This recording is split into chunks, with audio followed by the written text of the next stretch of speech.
Hello दोस्तों, जैसा कि आप सब जानते हैं कि हम स्पेशल एमपी पुलिस के लिए ये सीरीज स्टार्ट कर दिए। तो आप साइंस के वीडियो देखना चाहते हैं तो साइंस के भी अवेलेबल हैं। यदि जीके के देखना चाहते हैं तो जीके के भी मिल जाएंगे आपको। यदि दोनों देखना चाहते हैं तो आप दोनों भी देख सकते हैं। तो ये आपके लिए स्पेशल साइंस, यानी इससे पहले मैं शाम को वीडियो डाल चुका हूँ, तो आप देख लीजिए। यदि टाइमिंग एक बार नोट करना चाहते हैं कि शाम को 8 बजे आपको जीके की मिल जाएगी और सुबह 10 बजे आपको साइंस के क्वेश्चन मिल जाया करेंगे। तो चलिए दोस्तों, स्टार्ट कर लेते हैं फटाफट इस क्लास को। दोस्तों, इससे पहले की क्लास नहीं देखी तो नीचे डिस्क्रिप्शन में आपको लिंक मिल जाएगी। चलिए दोस्तों, इससे पहले मैं बता दूं आपको कि जो पेपर है वो 19 अगस्त 2017 को 3 बजे वाली शिफ्ट में पूछे गए साइंस के टॉप क्वेश्चन है। चलिए दोस्तों, फिर फटाफट स्टार्ट कर लेते हैं। दोस्तों, ये रहा पहला क्वेश्चन। लिखा है एस्ट्रोजन का जिस प्रकार संबंध है अंडाशय से, तो टेस्टोस्टेरोन का संबंध किससे है।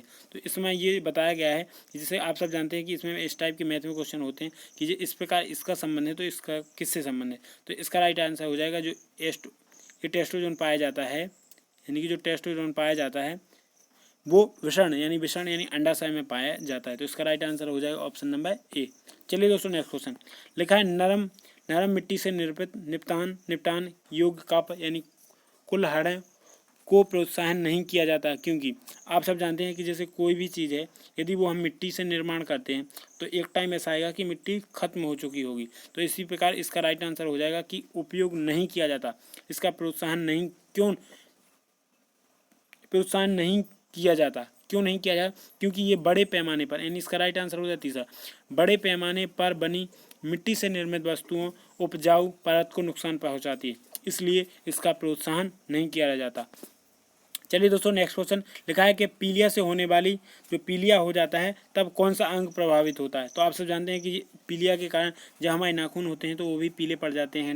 हैंड के या नाखून है तो वो नेल वो पीले पड़ जाते हैं। इसका राइट आंसर हो जाएगा यकृत, यानी यकृत से जो पित्तरस निकलता है तो ये जो होते हैं तो यकृत को हानि पहुंचाते हैं, और यकृत से कौन सा रस निकलता है तो पित्त रस निकलता है। चलिए दोस्तों, नेक्स्ट क्वेश्चन।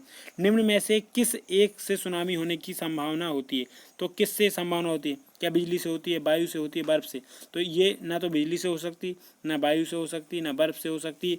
ये लिखा है कि अधोजल भूकंप का होता है कि यदि समुद्र में कोई भूकंप आता है जिससे सुनामी की आशंका बढ़ जाती है। तो इसका राइट आंसर हो जाएगा ऑप्शन नंबर 3। लिखा है कि अपशिष्ट जल उपचार की प्रक्रिया को क्या कहा जाता है। इससे पहले मैं बता चुका हूँ एक क्वेश्चन प्रीवियस ईयर वीडियो में कि जो जल होता है, जिस प्रकार आप जानते हैं कि उसमें पूछा था कि जल को किस कारण से कीटाणु नहीं मारे जा सकते। तो इसका राइट आंसर था छानन। यदि आप पानी को छान लेते तो छानने से कोई कीटाणु नहीं मारते। तो इसका राइट आंसर हो जाएगा जल शोधन। जल शोधन का मतलब होता है क्लोरीनीकरण, यानी क्लोरीनीकरण। यदि आप, इसका राइट आंसर जल शोधन हो जाएगा।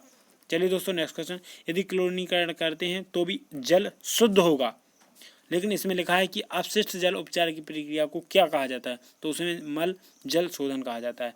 चलिए दोस्तों, जब कोई व्यक्ति अत्यधिक खाता है तो उसका खालिश वसा कहाँ एकत्रित होता है। तो वो बसिए में एकत्रित होता है। तो इसका राइट आंसर हो जाएगा ऑप्शन नंबर ए। चलिए दोस्तों, लिखा है जब वायु में एल्कोहल दहन करते हैं तो ऊष्मा के रूप में मुक्त होते हैं। जिस प्रकार आप जानते हैं कि कोई दारू यानी एल्कोहल बोल सकते हैं, एल्कोहल को जलाते हैं तो जला देंगे तो आग भी जलेगी, यानी कि आग भी जल जाएगी और प्रकाश भी उत्पन्न होगा। तो आग और प्रकाश, मतलब आग को बोल सकते हैं ऊष्मा और प्रकाश तो है। तो इसका राइट आंसर होगा ऑप्शन नंबर ए, यानी प्रकाश और ऊष्मा दोनों।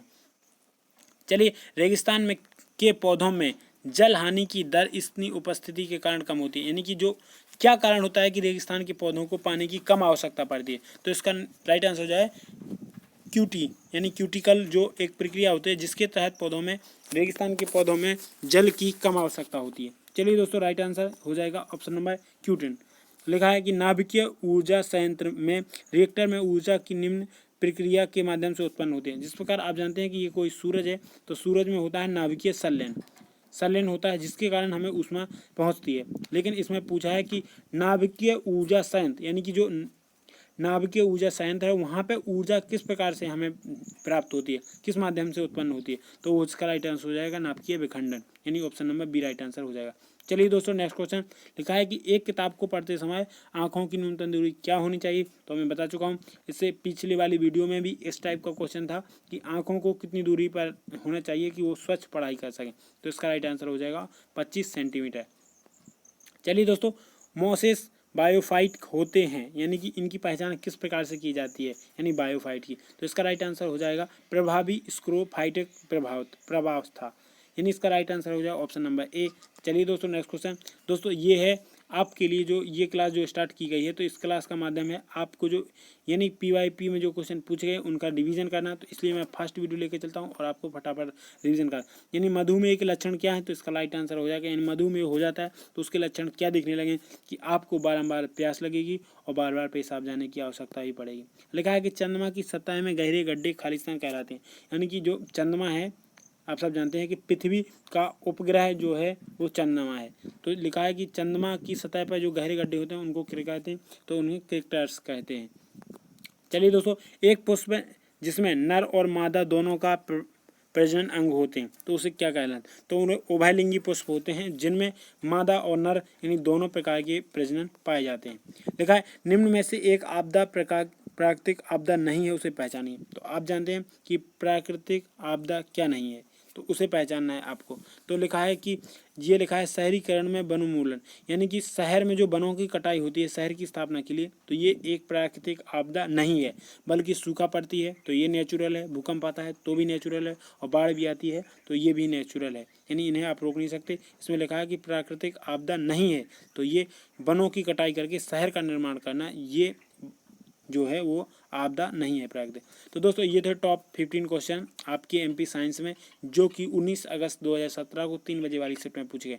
इससे पहले वाली वीडियो आप देखना चाहते हैं तो नीचे डिस्क्रिप्शन में आपको प्लेलिस्ट की लिंक मिल जाएगी, उस पर क्लिक करेंगे तो आपको वहाँ से डायरेक्ट सभी वीडियो देखने लगेंगे। चलिए दोस्तों आज की वीडियो में इतना ही, मिलता है एक नई वीडियो में, तब तक के लिए जय हिंद।